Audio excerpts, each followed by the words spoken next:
Thank you, Dorothy. And good morning, ladies. Good morning. Good morning. There we go. All right, so perception. Perception is everything. But what if your perception is wrong? What if it's not really wrong, but maybe unuseful for your goals and your outcomes?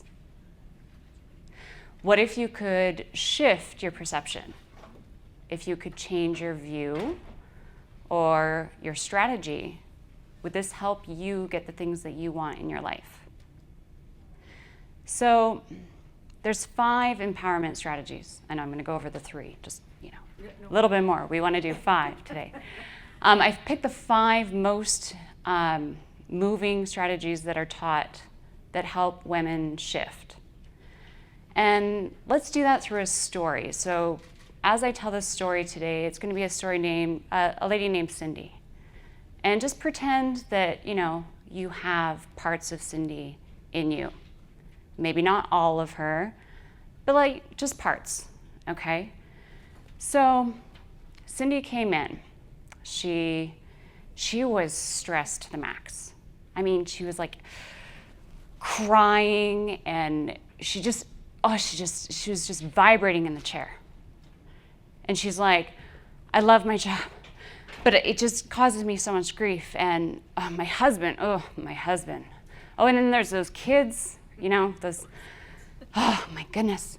And all I want to do is eat chocolate. I'm like, okay, so tell me what you want. She's like, well, I don't want to argue, and I don't want to fight, and I don't want all this stress in my life. I'm like, whoa, wait. Cindy, humor me for a minute. Don't think about a dog. And she smiles. And I said, why'd you smile? Well, I just thought of my cute puppy at home. Exactly. You cannot negate your way to success. If you're planning your strategy by subtracting the things that you don't want, you're never going to get what you want. So every single thing that you say, your mind cannot process negatives.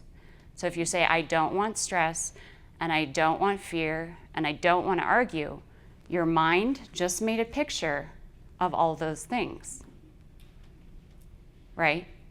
So think of how many times Cindy, just in the first few minutes, couldn't even tell me what she wanted.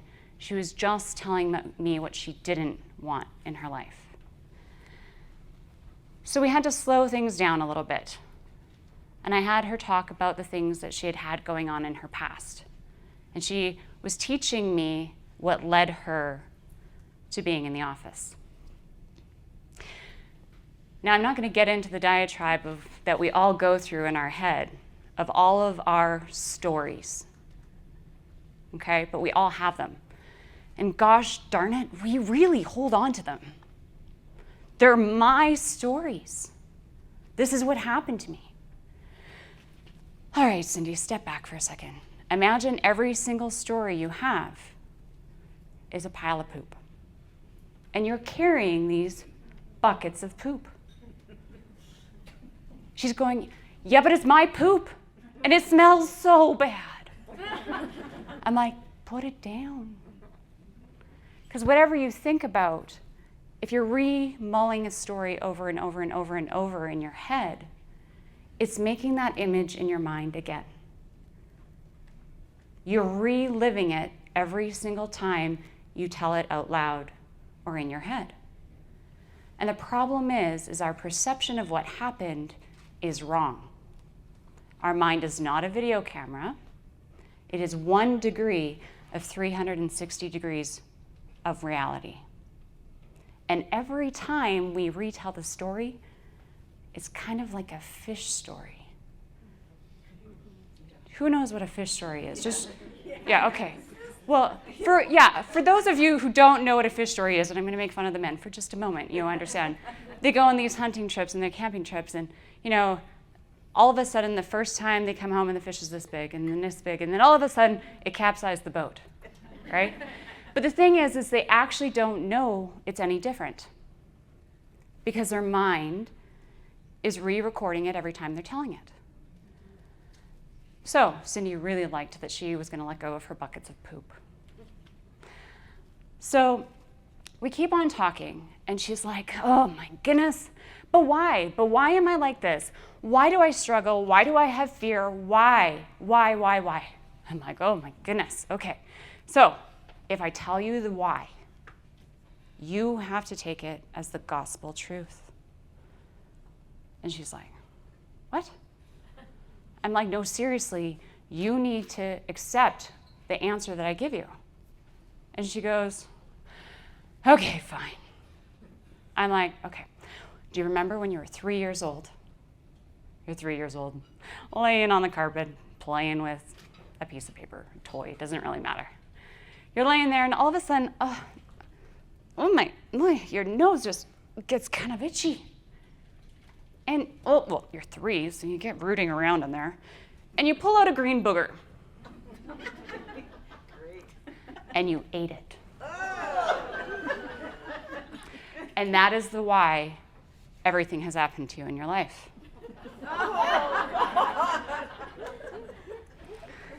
Now, the thing is that makes you laugh. But the truth is you'd be far better to accept that it's because you ate a green booger than to decide any other reason, because the why is irrelevant.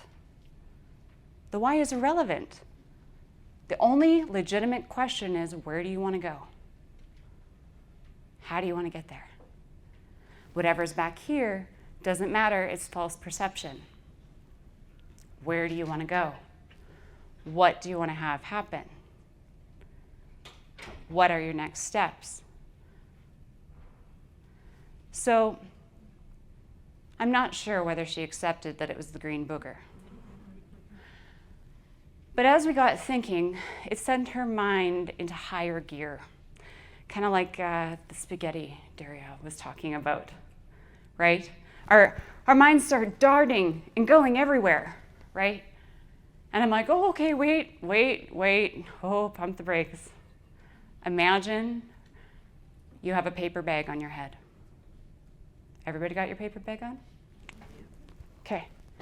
Now think your way out of the paper bag. Can you do it? Nope. Because if you can, I need to take that course. You can't think your way out of the paper bag. You cannot manifest that bag off your head just by thinking. You have to either tilt it, you have to blow it, or lift it, or ask somebody else for help. But you cannot think your way out of the paper bag. So everything that we've ever learned in life happens out here, not in here. And she's like, okay, but what about all these things that I have going on? I'm like, okay, well, stand up. Everybody stand up.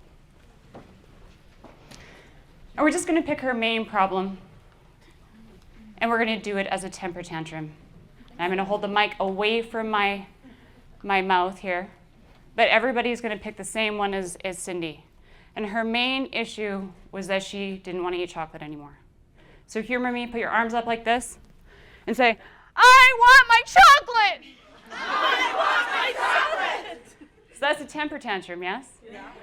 So every single day when you guys are choosing to do the things that are either causing you harm or stopping you from taking action, you're having a temper tantrum. Now, it doesn't look like that. It's like, darn it, I'm a good person, I'm an adult, I don't have to report to anybody else, and I deserve that chocolate, right? Now, according to Virginia Satir, we have 4 coping stances to dealing with life's temper tantrums. The first, put your hand on your hip, point over at the wall, not at me, and say, it's all your fault. That's called the blamer, okay? And we will blame people, places, situations, and things. The second one is called the placator, so put your hands in front of your face like you're talking to a human and say, I'll do anything for you. I'm just here for you. And in that one, we also have the martyr, so put your hand on your forehead like this and say, I couldn't possibly take care of myself. Because I have all these other people and things to take care of. Then we have the computer, so cross your arms. Get very snooty, put one up on beside your nose. There we go. And say, but if one were to analyze the situation, one would find. And these people would love studies or stats or Dr. Google or something that they could dissect, But they have an analytical excuse as to why they can't succeed. And the last one's the most fun. Well, maybe it's my most fun one. But anyways, tap your foot out to the side. Stick your thumb out. Stick your tongue out. And say, squirrel. And that one's called a distractor. Have a seat. So, people will either blame, placate, compute, or distract their way from success, which means I just took away every single excuse you could have for not succeeding.